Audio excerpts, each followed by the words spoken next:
Welcome to Module 11 of the Fearless Farm Finances series. Module 11 is Enterprise Budgets. Enterprise budgets. Where are you making money? That's the million-dollar question all of our farms want to know, right? So in this module, we're going to cover the following bullet points. What is an enterprise budget? An enterprise budget example. Calculating ownership costs. Using enterprise budgets to calculate break-even price, break-even yield, fixed and variable cost. We'll go over the concept of economies of scale, using your analysis to help determine your product mix. Each farm usually has multiple different products that they could sell, and then getting the most out of your budgets. I always want to remind you that this is just a snippet of the whole entire book, and so if you have further questions or want to read further, you can turn to the Enterprise Budgets, which is chapter 16 in the Fearless Farm Finances book, and that's found on page 148. So almost all farms have diverse production lines or enterprises that make up their income stream, some more than others, but there's usually always more than one or two. There is some flexibility in decision making about the crop or product mix that is in every farm or that every farm produces. Digging deeper into your farm production at a closer level is beneficial in guiding decision making that can lead to increased profitability. And for many of us, profitability is a part of our goals. The data collection that was previously discussed in chapters or in modules 3 and 4 will come in really handy when doing enterprise budgets, and then in the next module we'll talk more about partial budgets. So what is an enterprise budget? An enterprise budget is an estimate of the costs and economic returns or profits to produce a particular crop or enterprise. Enterprise budgets allow you to look at the detail to make decisions about improving profit, improving quality of life, or achieving some other business goal that you or your business partners might have. And once in a while you get lucky and actually you can improve profit and improve quality of life. An enterprise budget forces you to take a close look at each enterprise, and particularly it forces you to look at particular inputs, the amount of labor that it takes for that enterprise, and all the machinery needs, as it relates to the amount of income you can generate by selling that crop or enterprise. I'm going to warn you, be careful. You can find examples. You can find examples all over of enterprises, but your own farm data will differ, and you should make decisions based on your own numbers. You'll also notice that your farm data will differ from year to year. So if this is an enterprise that you're starting to evaluate and you've done for a few years, the more historical numbers that you have, the better decisions that you can make with those numbers. So I'm going to use this green bean example, and it is in the Fearless Farm Finances book, and you can find it on page 151. So you'll notice that within each enterprise there is 5 sections.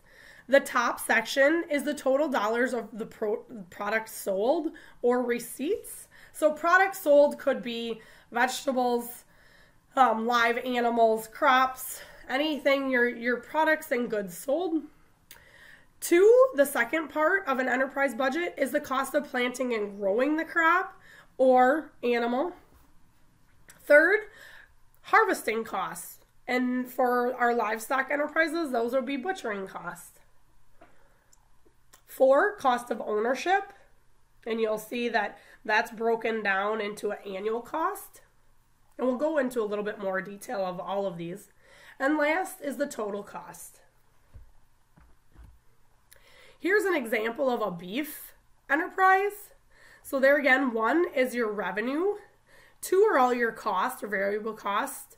3, like I said, your harvesting or butchering expenses, including travel. 4, your fixed cost per head, and then 5 would be your total cost. So just a different look, and there again, you're going to find all kinds of examples or other farms' numbers. So it's okay to look at the examples for a layout and making sure that you're including everything, but there again, use your own numbers.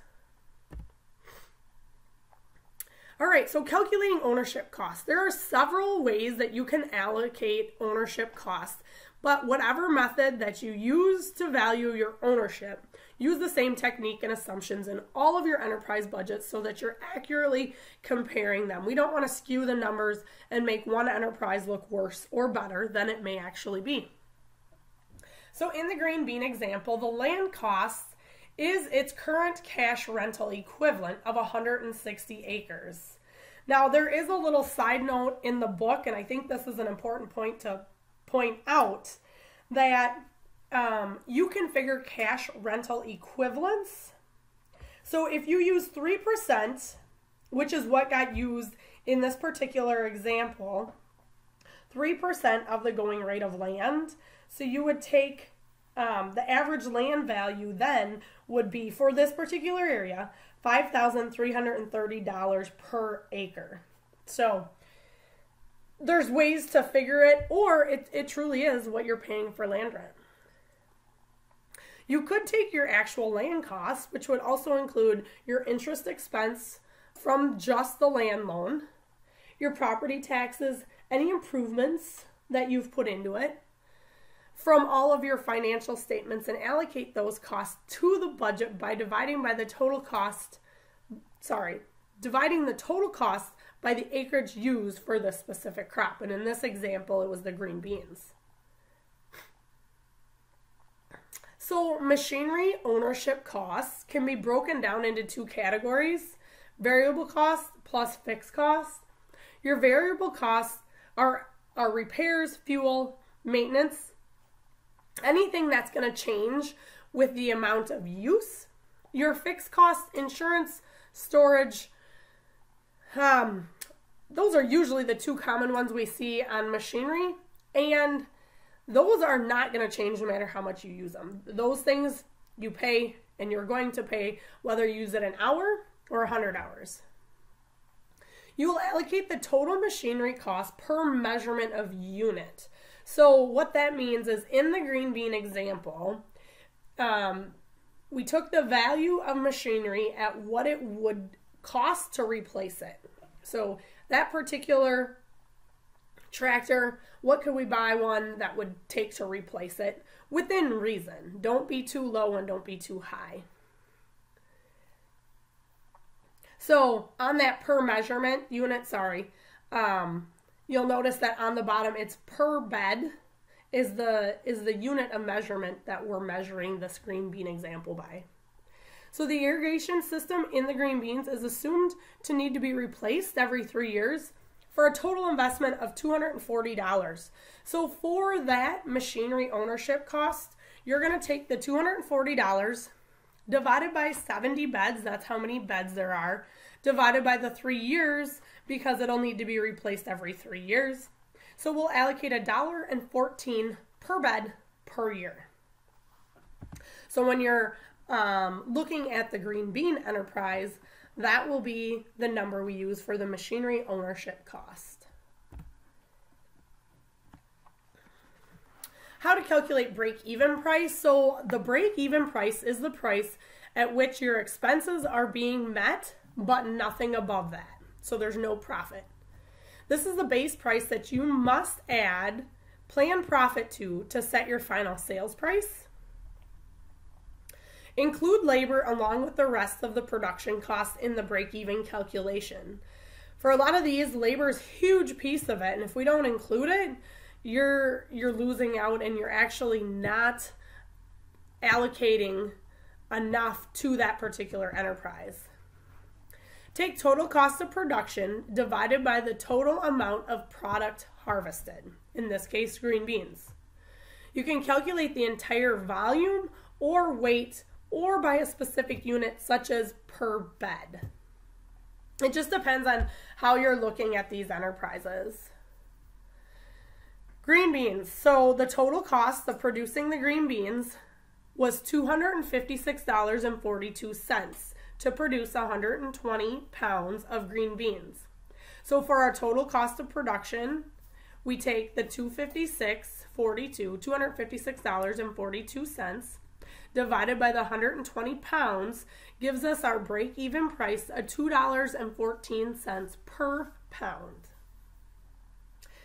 So if you want to make a profit, you know that you have to charge more than $2.14 per pound plus your cost to market this product. So our labor cost was in the total cost of production. And so I just want to make sure that you include all the numbers that you truly do need to include in it. Another way to look at it, maybe not on the dollars and cents, is how do you have a break even, or how do you find your break even yield? So we have all of our financial numbers. How do we work backwards or forward, however you look at it? Break even yield is another interesting number which tells you how much product you need to harvest in order to meet your production costs. So you've already spent all the money to, seed, fertilize, all of the labor that it takes to plant, weed, and harvest. Your total cost from your enterprise budget divided by the sales price of your product. So for this example, I'm going to use, it's the same total production cost at $256.42 per bed. You are selling the green beans for $3 per pound. So you would take the $256.42 divided by your $3 a pound you're charging. And then you need 85.5 pounds per bed to cover your total cost of production. Remember, marketing costs must be added back in or on top of to determine your break-even total cost per pound or yield. Or just make sure that you add it in on the front end to know what you need for a break-even yield or break-even price. So labor and enterprise budgets. This is actually sometimes the driving factor of why we even look at enterprise budgets, which also then usually gives us some other great information to talk about. But another reason to complete an enterprise budget is to determine what your key costs are, and labor is such a huge percentage of most of our enterprises. So any change to labor can have really significant impact, either positive or negative. Labor is one of the important non-financial data collection numbers, and what I mean by that is, it's not that you're not paying for labor, and whether you're family labor or paid labor, you still are paying for labor. But what I mean by that is tracking the amount of hours that it actually takes to produce a particular enterprise. So to do an accurate enterprise budget, you'll need to track all of your labor, paid and unpaid, used to produce a specific product. Look at labor needs at all stages of production to see if there's a way to become more labor efficient without lowering yields. And I think if you've listened to some of the previous modules, it talks about maybe custom hire, or do you have someone else grow your starts and then you don't have to put up a greenhouse? You can look at all different kinds of mixes, and truly labor becomes a key driving factor. So for the green bean example again, labor totaled $219 per bed. So what that meant was 18.25 hours. They paid their help $12 an hour. And what that equates to is 85.4% of the total cost of the green beans is labor. And that, I don't think will shock any of you. It actually is not very, it's pretty common for a lot of our intensive vegetable crops. And obviously many of you, if you've picked green beans, there's a lot of labor in just picking them, let alone getting them to that point. So I told you we discussed the difference between fixed costs and variable costs. Fixed costs are those costs that do not change no matter how much of something you produce. With costs, even if nothing is produced, and I'll give you an example here. So you purchased a tractor. Fixed costs would be the cost to own that tractor, a place to store it, the insurance on that tractor, and maybe you borrowed the money to pay for it. It would be your borrowed money. Cost of storage, loan interest, insurance, and depreciation occur whether you use this tractor or not. So let's say you have grand plans for it and you actually, maybe it didn't fit your operation. Even if you don't use it, it still has costs associated with it. The only way to really avoid fixed costs would simply be to sell the tractor. So as the name implies, they're fixed. You could truly get rid of them by selling that. So fixed costs are not really fixed. They just tend not to change as the amount of production changes. So variable costs are the opposite of fixed. Those are the costs that you as the manager have control over and can change at your discretion. These generally change with the amount of production. Most common are crop and livestock inputs. So seed, fertilizer, pest control, soil amendments. The more acres that you cover, obviously you have to buy more seed or you have to buy more soil amendments. Same thing on the livestock side. Feed, veterinary, bedding, it's all going to go up. The more sheep you add to your flock, and there's some relation, but 2 sheep is going to eat very less than 200 sheep. Fuel and maintenance based on use are variable costs associated with machinery. So most of us realize that the more you run a piece of equipment, obviously the more fuel you burn, but also the more wear and tear that it adds to that piece of equipment.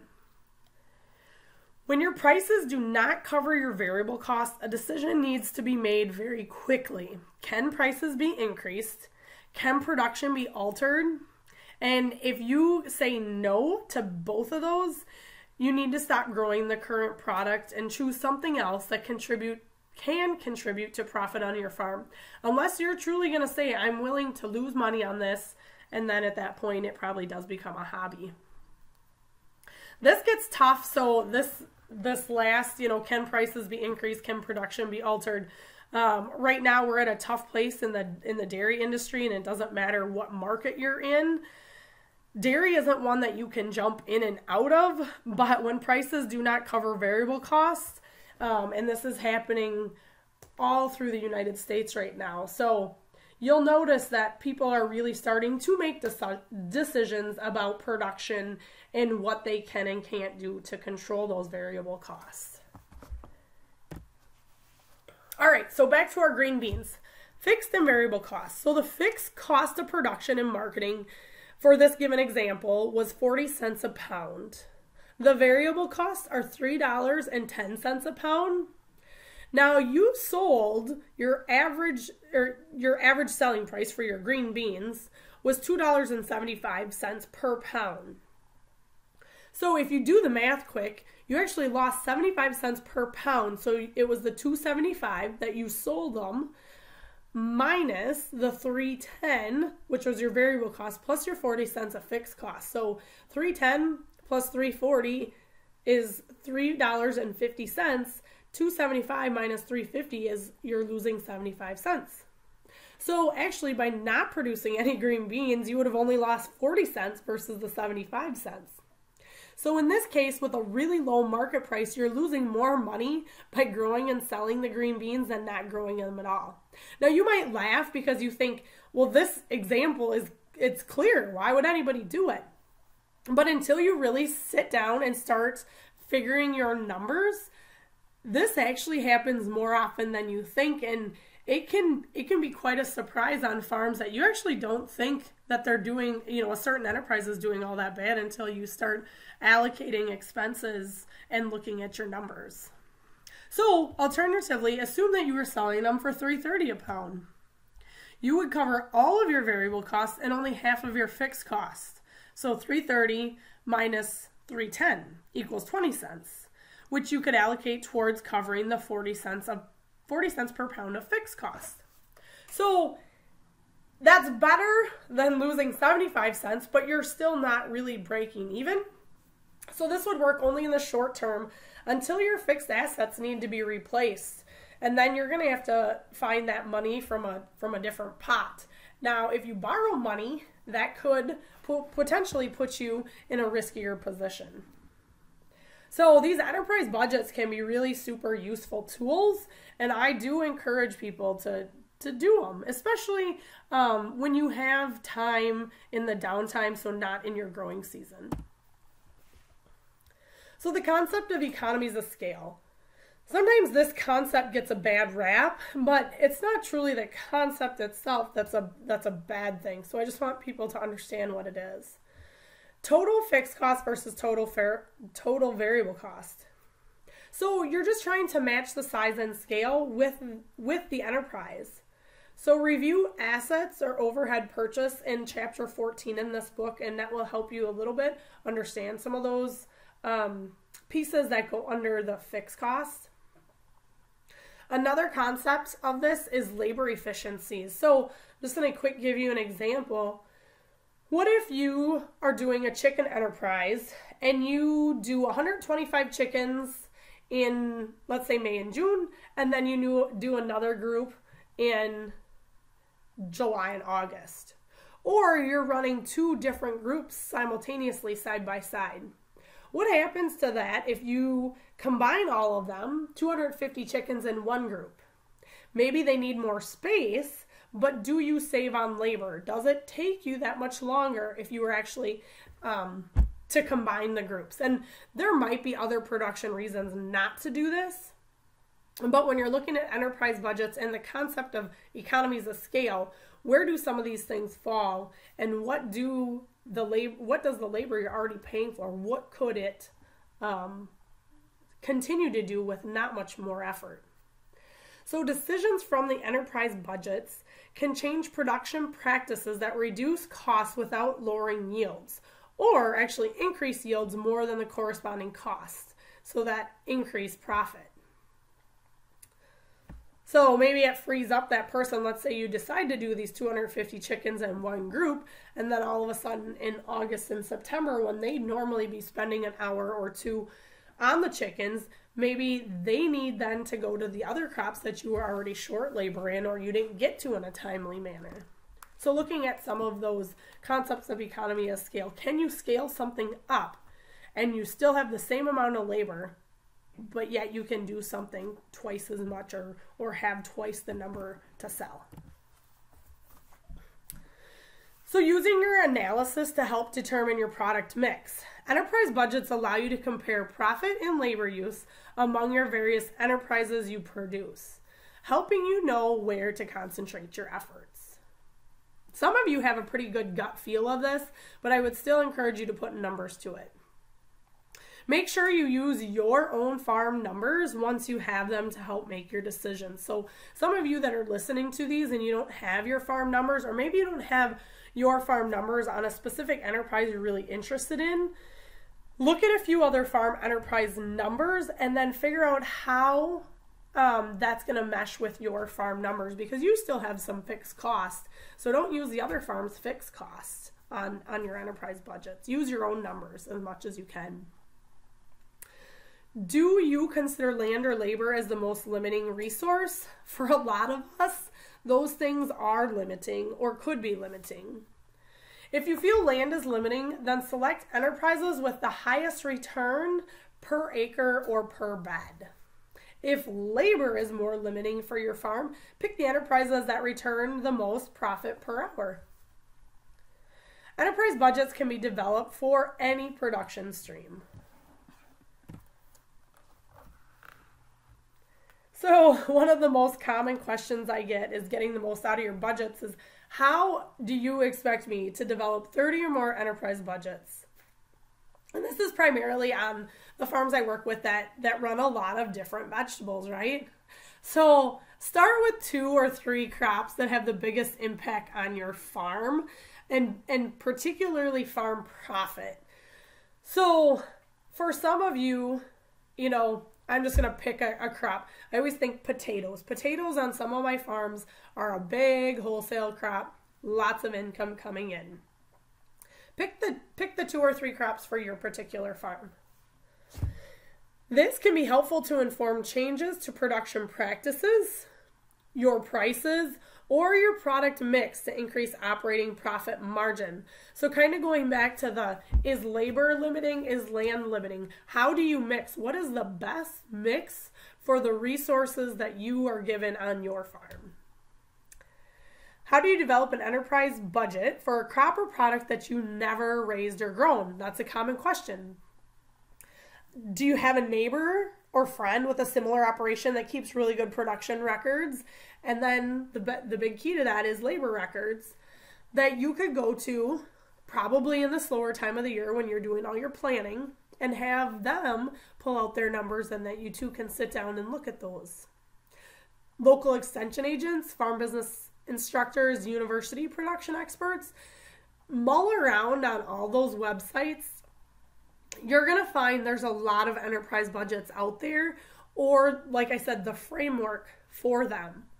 Finbin is a great resource out of the U of M that you can plug in, and it will then spit out all of the numbers that are being collected on farms. So they're actual numbers.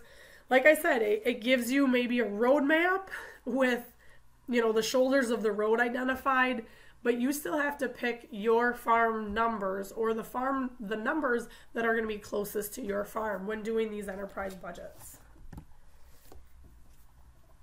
This is an example right out of the book, and this is a vegetable enterprise budget example. So Craig Chase out of the University of Iowa State University has done a lot of work with vegetable farmers and has really good numbers. But there again, like I said, be cautious. They're a few years old too. So I'm putting this picture on there as an example of something that perhaps that you could outline and then fill in your numbers with. So you'll notice they have a lot of products that they're producing, and like I said, this might not even be all of theirs. This might be the top ones, or maybe it's the top ones and then maybe a few of the problem ones that they wanted to look at. On the columns, the return over total cost, the amount of labor hours that are associated with each of those crops, and then simply return over total per hour. So what is their labor getting them? So hopefully this chart makes sense to you, and it can be really helpful to lay this out, simple, one-page form. Some of these numbers then will start to pop out at you that you maybe wouldn't normally notice, especially during the growing season. So in summary, enterprise budgets are a really good estimate of cost and profit to produce a specific crop or enterprise. Developing your own farm budgets will help you analyze your production practices and determine your product mix and determine if any changes need to be made. All of our farms are a work in progress, right? Everything changes, everything ebbs and flows. Continually looking at these numbers will just help you become a stronger business. Enterprise budgets help you make decisions to improve profit, improve your quality of life, or achieve other business goals. Focus on key numbers. What are the biggest expenses that can have the biggest impact? Sometimes we get hung up, but don't get hung up. Kind of look at broad brush strokes and then dive in from there. So good luck doing enterprise budgets on your individual farm. And if you need help, there's plenty of examples on the internet, or reach out to someone that is willing to help you start digging through some of it. I think once you get started, and like I said, if your financial record keeping system is in a computer program, there's probably a lot of numbers that it won't take you very long. So best of luck. These Fearless Farm financial webinars are a series, and you can find all of them at the following link right there. And we want to thank the USDA, National Institute of Food and Agricultural Beginning Farmer and Rancher Development Program, for the possibility to make this for the funds to make this possible.